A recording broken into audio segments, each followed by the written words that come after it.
और आज प्रधानमंत्री कह रहे हैं कि पूरा देश के 140 करोड़ देशवासी शर्मसार है, प्रधानमंत्री शर्मसार है कि नहीं?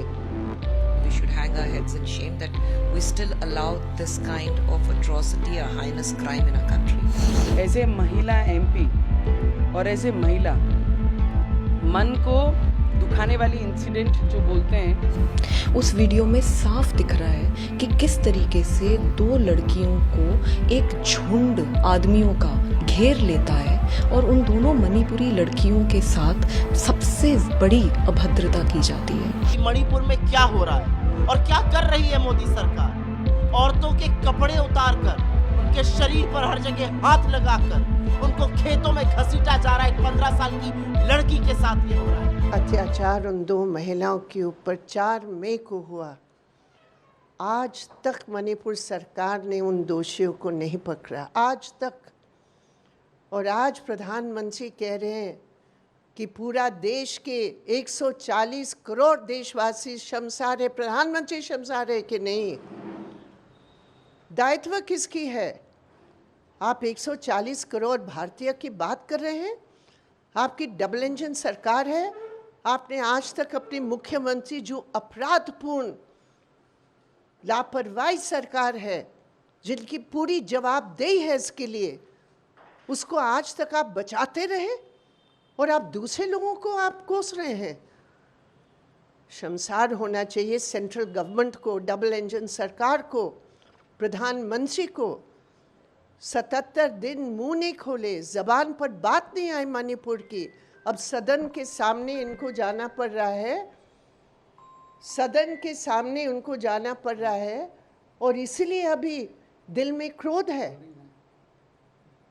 पूरे देश इस सेंट्रल गवर्नमेंट के खिलाफ, पूरे देश इस गृह मंत्री के खिलाफ और पूरे देश इस मणिपुर सरकार को दोषी मानती है। मणिपुर से एक बहुत ही ज़्यादा खतरनाक वीडियो सामने आई है, जिसको देख के मैं खुद ही सहम गई हूँ और मैं पूरी रात सो नहीं पाई हूँ। उस वीडियो में साफ दिख रहा है कि किस तरीके से दो लड़कियों को एक झुंड आदमियों का घेर लेता है और उन दोनों मणिपुरी लड़कियों के साथ सबसे बड़ी अभद्रता की जाती है। उन लड़कियों के ज़बरदस्ती कपड़े उतरवाए जाते हैं, उन्हें सड़क पर नंगा परेड करा जाता है और उस दौरान वो आदमी लड़कियों को नोचते रहते हैं, उन्हें गंदी तरीके से छूते रहते हैं। लड़कियां चीखती रहती हैं, चिल्लाती रहती हैं, मदद की गुहार मांगती रहती हैं, लेकिन कोई मदद नहीं करता। उसके बाद लड़कियों के साथ गैंगरेप तक किया जाता है और 2.5 महीने पहले कि ये घटना है, एफआईआर दर्ज कर ली जाती है, लेकिन अभी तक एक भी आदमी अरेस्ट नहीं करा गया। मुझे शर्म आ रही है कि ये हमारे ही देश में इतना घिनौना अपराध किया गया और कोई भी अभी तक अरेस्ट नहीं हुआ। और मुझे इस बात पे भी शर्म आ रही है कि केंद्र सरकार पिछले 3 महीने से, जब से मणिपुर जल रहा है, हाथ पे हाथ धर के बैठी है। हमारे देश के प्रधानमंत्री जी ने एक बार भी मणिपुर जाकर वहाँ पे जायज़ा नहीं लिया हालात का, और मणिपुर की वायलेंस के ऊपर अभी तक प्रधानमंत्री जी का एक स्टेटमेंट तक नहीं आया है। तो ये क्यों हो रहा है? मणिपुर हमारे ही देश का हिस्सा है। कैसे चलता रहेगा ऐसे अगर वहाँ पे महिलाओं के साथ इतना अत्याचार होगा? मैं आज पत्र लिख रही हूँ प्रधानमंत्री जी को और मणिपुर के मुख्यमंत्री जी को, और मेरी 3 मांगे हैं। सबसे पहले तो कुछ भी कीजिए, अर्जेंटली मणिपुर की वायलेंस ख़त्म करवाइए। दूसरी बात, ये जो घिनौनी वीडियो सामने आई है, उसमें जितने भी आदमी दिख रहे हैं उन सबको चुन चुन कर अरेस्ट करना चाहिए और सख्त से सख्त कार्रवाई होनी चाहिए। एक भी आदमी बख्शा नहीं जाना चाहिए। और तीसरी बात, मैं मणिपुर सरकार से अपील करती हूँ, मैं पीड़ितों से मिलने आना चाहती हूँ। मैं जानना चाहती हूँ कि उनके साथ क्या हुआ है, उनके परिवारों से बात करना चाहती हूँ, क्योंकि मुझे इस बात का डर है कि ये एक इंसिडेंट नहीं है, हो सकता है ऐसा वहाँ पे और भी लड़कियों के साथ, महिलाओं के साथ हुआ हो। तो मैं महिलाओं और बच्चियों से बात करना चाहती हूँ और सरकार को एक फैक्ट फाइंडिंग रिपोर्ट देना चाहती हूँ, क्योंकि मैं ऐसा मानती हूँ एज अ वुमन कि इस वक्त इस देश में सबसे ज़्यादा ज़रूरी महिलाएं जो मणिपुर में हैं उनको बचाना है। प्रधानमंत्री को इंटरवेंशन की बात कही जा रही है। प्रधानमंत्री पहले इस पे बोले, प्रधानमंत्री जी ने बोला कि शांतिपूर्वक सब विषय पर चर्चा करें, क्या कहेंगे इस पर? बिल्कुल चर्चा करनी चाहिए। आज तक 1 या 2 महीने होने को आए हैं, इतनी ज़्यादा हिंसा हुई है और अभी तक बोले नहीं हैं, तो ज़रूर बोलना चाहिए। नहीं, लेकिन मैम प्रधानमंत्री ने साफ तौर पे कहा है कि मणिपुर की जो घटना हुई है वो शर्मसार लोगों को करती है। इस पर हम शर्मसार हैं, लेकिन सभी राज्यों में जो महिलाओं का है वो सम्मान होना चाहिए, महिलाओं की सुरक्षा जो है वो सुनिश्चित होनी चाहिए। हाँ बिल्कुल ठीक है, महिलाओं की सुरक्षा सरकारों का काम होता है, बिल्कुल सुरक्षित होनी चाहिए। लेकिन मणिपुर में जो हुआ, जरूर उसके ऊपर चर्चा और उसके ऊपर जवाबदेही तो सरकार को होना ही पड़ेगा। 78 दिन से मणिपुर जल रहा है और जो वीडियो सामने आया वो 78 दिन पहले का है, क्योंकि वहां इंटरनेट नहीं था इसलिए वीडियो सामने नहीं आया। लेकिन ये देखिए कि मणिपुर में क्या हो रहा है और क्या कर रही है मोदी सरकार। औरतों के कपड़े उतारकर, उनके शरीर पर हर जगह हाथ लगाकर उनको खेतों में घसीटा जा रहा है। एक 15 साल की लड़की के साथ ये हो रहा है और प्रधानमंत्री चुप है, भारतीय जनता पार्टी चुप है। उन लड़कियों के साथ वो बदसलूकी हो रही कि आज सारा देश अपने आप को नंगा महसूस कर रहा है। ये वीडियो आज से 78 दिन पुराना था। क्या हक है एक व्यक्ति को वहां का मुख्यमंत्री बने रहने का? उसको पहले ही बर्खास्त कर देना चाहिए था। क्या हक है नरेंद्र मोदी की सरकार को बने रहने का? 78 दिन बाद जब वीडियो सामने आता है तो स्मृति ईरानी के मुंह की चुप्पी टूट रही है। मणिपुर जल रहा और यह हम बार बार कह रहे थे। जब राहुल गांधी जी वहां पर गए तो कहा गया वो राजनीति कर रहे हैं। इन औरतों के साथ क्या हो रहा है? इनके साथ जो बदसलूकी हो रही है वो आपकी। शर्मिंदा है देश कि आप ऐसे प्रधानमंत्री हैं कि आप चुप है और देश की बेटियों के साथ ये हो रहा है। मणिपुर पर प्रधानमंत्री ने एक शब्द नहीं बोला और यह सच है कि जिस हिंसा में मणिपुर जल रहा है वहां पर झुलस औरतें और बच्चे रहे हैं। किसी सभ्य समाज में एक 15 साल की लड़की के साथ यह हो सकता है? क्या अब मणिपुर में भी राक्षसों को यह एहसास नहीं हुआ कि कानून हमें कोई सजा नहीं देगा और महिलाओं को छेड़ना या उनकी देह के साथ अभद्र व्यवहार करना लाइसेंस मिला हुआ है? आज इन्हीं मुद्दों पर हम लोग चाहते हैं कि सब कुछ एडजॉर्न करके ये बहुत ही गंभीर किया, इसके खिलाफ अब मुझे लगता है और कानून होने चाहिए कि हिंसा एक अलग मुद्दा है, लेकिन हर हिंसा में महिलाओं की देह पे जो दुष्परिणाम होता है, उनकी देह को एक मांस का टुकड़ा समझा जाता है, उसके लिए कोई सख्त कानून या कार्रवाई होगी कि नहीं? मैम, आज से मॉनसून सत्र शुरू हो रहा है और एज ए कांग्रेस एमपी और आप महिला भी हैं, तो क्या आप इस मुद्दे को वहाँ पे कितनी जोर शोर से? एडजॉर्नमेंट मोशन मेरा ही है 267, मैंने 176 शॉर्ट ड्यूरेशन डिस्कशन भी दिया हुआ है। पूरा इंडिया जवाब मांग रहा है, पूरा विपक्ष जवाब मांग रहा है और हम लोग चाहते हैं कि आज कोई कार्रवाई नहीं हो।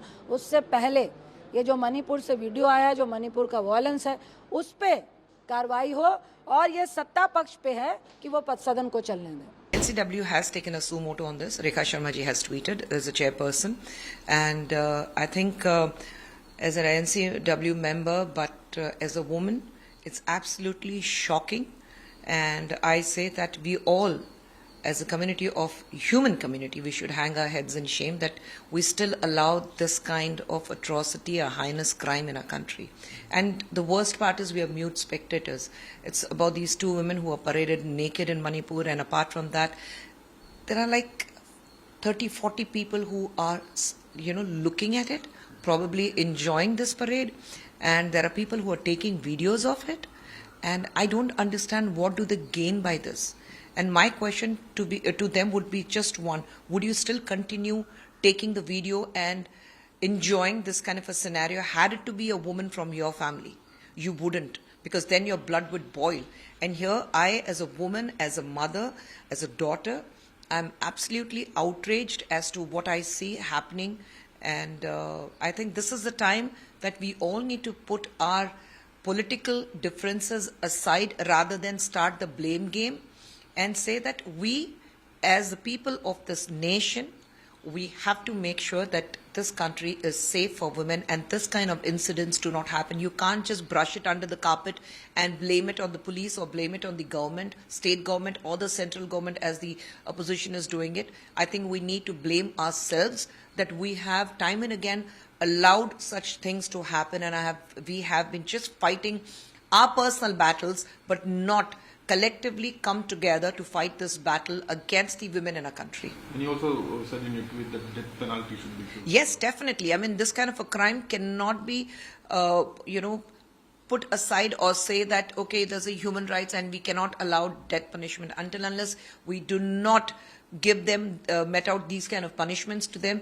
People are just going to take it lightly and they say, after all, it's just going to be jail for a few years or there'll be a bail and I'm going to walk out of it because I have some political mileage, some political gain, or there's a human rights commission who's going to fight for me to come out of the bail. I know. I think we have to get a very stringent law, and this kind of,